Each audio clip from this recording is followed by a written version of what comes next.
Disputes between union and non-union workers are not always as high-minded as between organized medicine and Joe Dolphin. One day in 1978, workers at a coal loading dock on the Ohio River in southern Indiana continued to work after the mine workers union had called a strike. That night, a crowd of armed union men invaded the site. And then they fired a little building setting here after they fired Mr. Teagarden's car here, and threw another firebomb into the trailer. Others had run on back and were firing trucks and shooting holes through tires with handguns. I'd gone back beyond the loading dock here, was standing back in there, and could hear them shooting and the air escaping from truck tires. Of course, there was so many people moving around and doing so much damage and setting so many things on fire, a whole lot of things going on at one time. We should have been heavily armed and shot these people, did something to stop such destruction.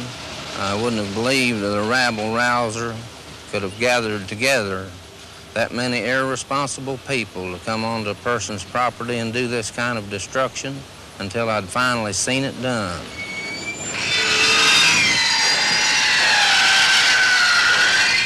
These workers are on the other side of the union fence.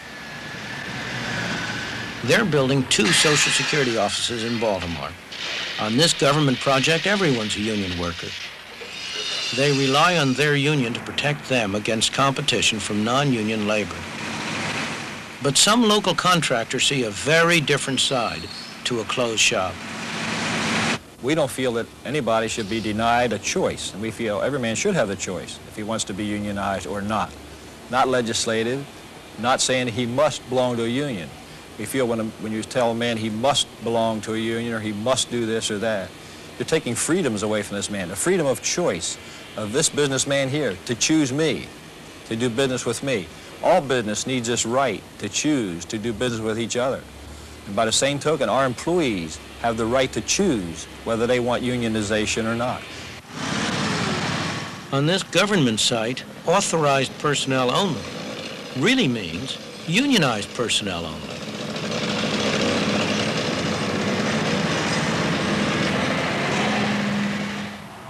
Unions have long recognized that the surest and most effective way for them to get power without violence is to have the federal government on their side.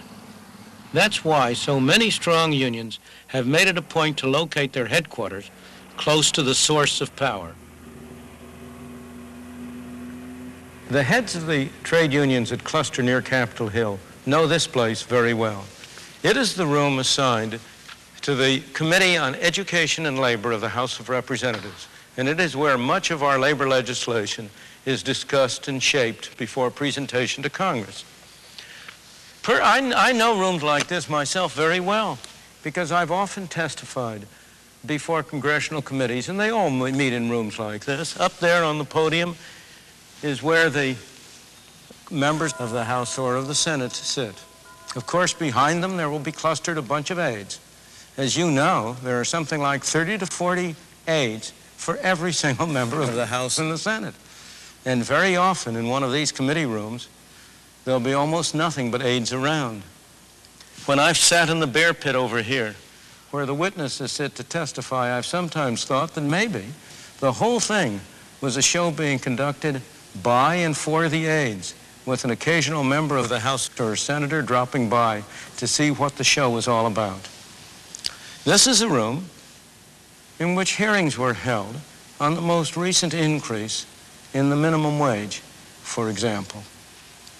Who do you suppose testified here in favor of a higher minimum wage rate? Do you suppose it was representatives of the poor people who were supposedly being helped by the bill? Not a bit of it. The major people testifying for it were representatives of the American Federation of Labor, the AFL-CIO, the major organization of trade unions in this country. There's hardly a member of one of their trade unions who works for a wage anywhere close to the minimum wage.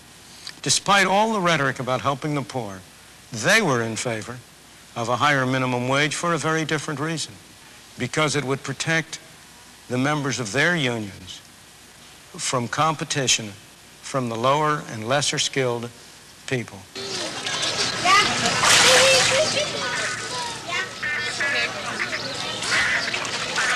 To see the effects of minimum wage laws in action, go to a place like this, where they sell quick and inexpensive food. You don't need much training to start work on this job. It used to be a traditional training ground for the unskilled. Not any longer, thanks to the minimum wage laws. From a worker's point of view, the people that it was supposed to help, the people in some cases it's hurting the most, such as minorities, unskilled labor, and young people. A businessman, especially a small businessman, cannot afford to bring in these people at the higher wage. They are willing, however, to take apprentices and to train them. That's very difficult to do now under the minimum wage laws. The people who are discriminated against most by a high minimum wage rate are the people with low skills, which includes a disproportionate number of Negroes. Indeed, I have for long believed that the minimum wage rate was a most anti-Negro piece of legislation on our statute books, not by intention, but through its results.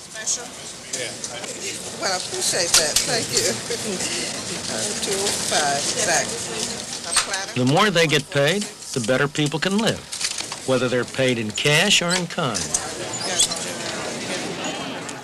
The Staff Restaurant in the Department of Housing and Urban Development in Washington, D.C. These people are eating subsidized food. Like all civil servants, federal workers get extremely generous fringe benefits. They have also had an incredible degree of security. It's been almost impossible to fire a civil servant. In January 1975, a typist in the Environmental Protection Agency was so consistently late for work that her supervisors demanded she be fired. It took 19 months to do it. And this incredible 21-foot-long chart lists the steps that had to be gone through to satisfy all the rules and all the management and union agreements. This is really a typical horror story is what it amounts to. And it shows the number of steps you got to go through.